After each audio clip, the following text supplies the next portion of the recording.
ஆந்திர மாநிலத்தில் ஏடிஎம் இயந்திரங்களில் நிரப்புவதற்காக கொண்டு செல்லப்பட்ட 66 லட்சம் ரூபாய் பணம் கொள்ளையடிக்கப்பட்ட விவகாரத்தில் தீவிர தேடுதல் வேட்டைக்கு பிறகு ஆலமர பொந்திலிருந்து போலீசார் மீட்டிருக்கின்றனர்.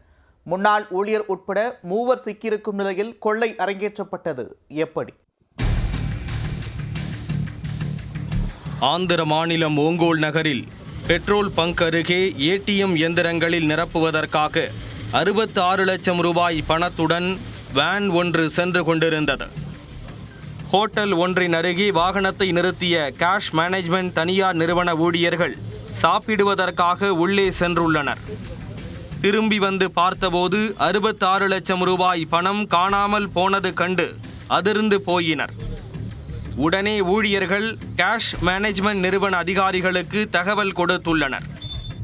அவர்கள் உடனடியாக ஓங்கோல் போலீசாரிடம் புகார் அளித்தனர். வழக்கு பதிவு செய்த போலீசார் 6 தனிப்படைகளை அமைத்து நவீன தொழில்நுட்பங்களின் உதவியுடன் குற்றவாளிகளை கண்டுபிடிக்கும் முயற்சியில் ஈடுபட்டனர்.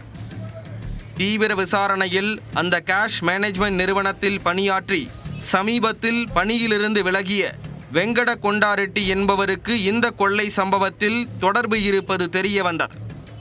அவரை பிடித்து தீவிர விசாரணைக்கு உட்படுத்திய போது மகேஷ் பாபு, ராஜசேகர் ஆகிய 2 பேருடன் சேர்ந்து கொள்ளையில் ஈடுபட்டதை ஒப்புக்கொண்டார்.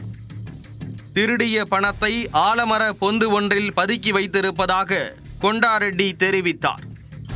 அவர் அளித்த தகவலின் பேரில் மகேஷ் பாபு, ராஜசேகர் ஆகிய 2 பேரையும் கைது செய்த போலீசார் காட்டு பகுதியில் பணம் பதுக்கி வைக்கப்பட்டிருந்த ஆலமரத்திற்கு சென்று 66 லட்சம் ரூபாயை மீட்டனர். ஏடிஎம் இயந்திரங்களில் பணம் நிரப்பும் ஒப்பந்தத்தை பெற்றுள்ள அந்த தனியார் நிறுவனம் பாதுகாப்பு விதிமுறைகளை முறையாக பின்பற்றவில்லை என தெரிய வந்துள்ளது.